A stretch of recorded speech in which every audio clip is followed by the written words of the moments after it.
मेरा नाम डॉक्टर रुचिका टंडन है। मैं एक न्यूरोलॉजिस्ट हूँ और हाल फिलहाल मेरे साथ एक साइबर फ्रॉड हुआ है। तब तक मुझे आइडिया नहीं लगा कि क्या हो रहा था, क्योंकि वो अकाउंट्स देते थे जो रिट वगैरह उन्होंने डाली थी कोर्ट में, डॉक्यूमेंट्स भेजते थे, उनमें सील लगी रहती थी, कोर्ट की सिग्नेचर्स होते थे और वो काफ़ी ओरिजिनल लगता था।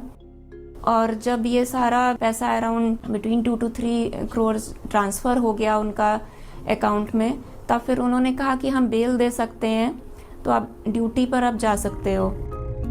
लखनऊ ਦੇ ਰਹਿਣ ਵਾਲੇ ਡਾਕਟਰ ਰੁਚਿਕਾ ਟੰਡਨ ਨੂੰ ਡਿਜੀਟਲ ਅਰੈਸਟ ਕਰਕੇ ਉਹਨਾਂ ਕੋਲੋਂ 2 ਕਰੋੜ ਰੁਪਏ ਤੋਂ ਜ਼ਿਆਦਾ ਠੱਗ ਲਏ ਗਏ। ਡਾਕਟਰ ਰੁਚਿਕਾ ਲਖਨऊ ਦੇ Sanjay Gandhi post graduate college ਵਿੱਚ डिपार्टमेंट ऑफ न्यूरोलॉजी ਵਿੱਚ एसोसिएट प्रोफेसर हैं।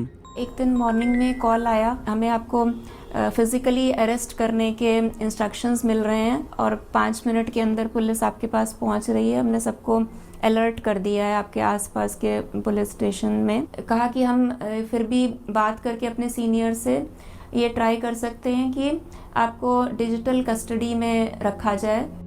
ਡਾਕਟਰ ਰੁਚਿਕਾ ਨੂੰ ਕਿਹਾ ਗਿਆ ਕਿ ਉਹਨਾਂ ਦੇ ਖਾਤੇ ਤੋਂ ਰਕਮ ਨਰੇਸ਼ ਗੋਇਲ ਦੇ ਖਾਤੇ ਵਿੱਚ ਗਈ, ਜਿਸ ਨੂੰ ਮਨੀ ਲਾਂਡਰਿੰਗ ਅਤੇ ਤਸਕਰੀ ਵਿੱਚ ਵਰਤਿਆ ਗਿਆ। ਕੁਝ ਅਜਿਹਾ ਮਾਹੌਲ ਬਣਾਇਆ ਗਿਆ ਕਿ ਨਾ ਚਾਹੁੰਦੇ ਹੋਏ ਵੀ ਉਹਨਾਂ ਨੂੰ ਇਸ ਪੂਰੀ ਕਹਾਣੀ ਉੱਤੇ ਯਕੀਨ ਆਉਣ ਲੱਗਾ। उन्होंने कहा था कि जो पैसा जो मनी लॉन्ड्रिंग हुई है वो नरेश गोयल का नाम लेते थे कि उनके अकाउंट में गया है। दूसरे दिन कोर्ट केस चलाया और उस कोर्ट में जज आते थे, एक सीबीआई ऑफिसर आते थे, अपने आईडीज़ दिखाते थे और फिर उन्होंने सर्विलियंस रूल्स बताए कि कैसे हमेशा कैमरा ऑन रखना है, कोई आ नहीं सकता है, किसी से बात नहीं करनी। जो फैमिली के अकाउंट्स थे, फंड्स वगैरह, जो इन्वेस्टमेंट्स थे, एफडीज़ थी, जिस तरीके की भी सेविंग्स थी, पॉलिसीज़ थी, वो उन्होंने कहा कि उसको ब्रेक करना है। अराउंड 1 वीक में मैंने वो अलग अलग अकाउंट्स में पैसा ट्रांसफ़र किया। ਜਾਲ ਫੈਲਾਉਣ ਵਾਲੇ ਲੋਕਾਂ ਨੇ ਡਾਕਟਰ ਰੁਚਿਕਾ ਨੂੰ ਕਿਹਾ ਕਿ ਵੈਰੀਫਿਕੇਸ਼ਨ ਦੇ ਲਈ ਪੈਸੇ ਆਰਬੀਆਈ ਦੇ ਖਾਤੇ ਵਿੱਚ ਜਮ੍ਹਾਂ ਕਰਵਾਉਣੇ ਪੈਣਗੇ ਅਤੇ ਬਾਅਦ ਵਿੱਚ ਜੇਕਰ ਉਹਨਾਂ ਦਾ ਇਸ ਨਾਲ ਕੋਈ ਸਬੰਧ ਨਾ ਹੋਇਆ ਤਾਂ ਪੈਸੇ ਵਾਪਸ ਮਿਲ ਜਾਣਗੇ। मम्मी को यही, मदर को यही बताते थे कि बैंक में जाएंगे तो किसी से कुछ कहना नहीं है, जो बैंक है उसमें ये बताना है कि हमें प्रॉपर्टी ख़रीदनी है, इस वजह से हम ये पैसे हमें चाहिए।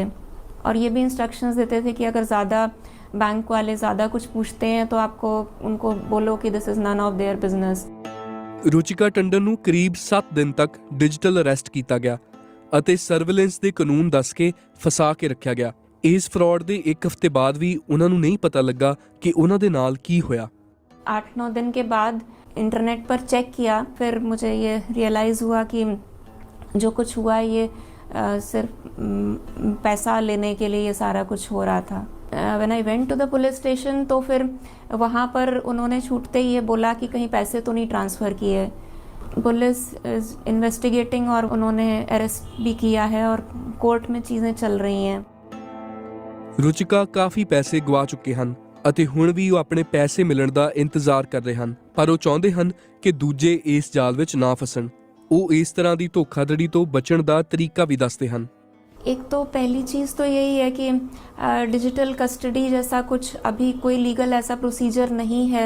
इस नाम से अगर कोई आता है कि कोई डिजिटली अरेस्ट कर रहा है या डिजिटल कस्टडी में ले रहा है, तो ऐसी कोई चीज़ होती नहीं है। पुलिस स्टेशन में एक्चुअली बात करनी चाहिए कि ऐसा कुछ हो सकता है कि नहीं। ਹੁਣ ਤੱਕ ਇਸ ਮਾਮਲੇ ਵਿੱਚ 18 ਜਣਿਆਂ ਨੂੰ ਗ੍ਰਿਫਤਾਰ ਕੀਤਾ ਗਿਆ ਅਤੇ ਤਕਰੀਬਨ 12 ਲੱਖ ਰੁਪਏ ਵਾਪਸ ਮਿਲੇ ਹਨ।